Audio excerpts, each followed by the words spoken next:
چک دولت جہلم پنجاب پاکستان میں ڈویژن مشاورت کے نگران سعید اتاری کے والد کا انتقال ہو گیا۔ ان کی نماز جنازہ رکن شورا اسد اتاری المدنی نے پڑھائی، جبکہ اذان برقبر کی ترغیب بھی پیش خدمت ہے۔ جائے گا جب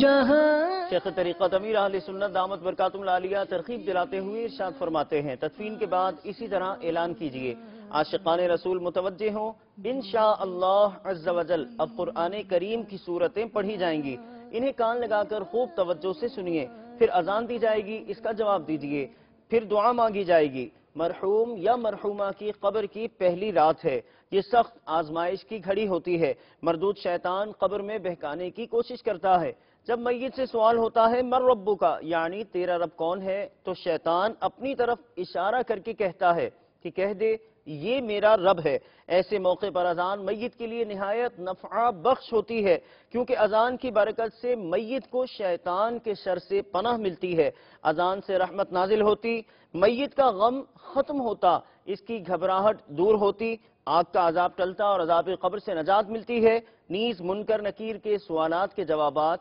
یاد آ جاتے ہیں۔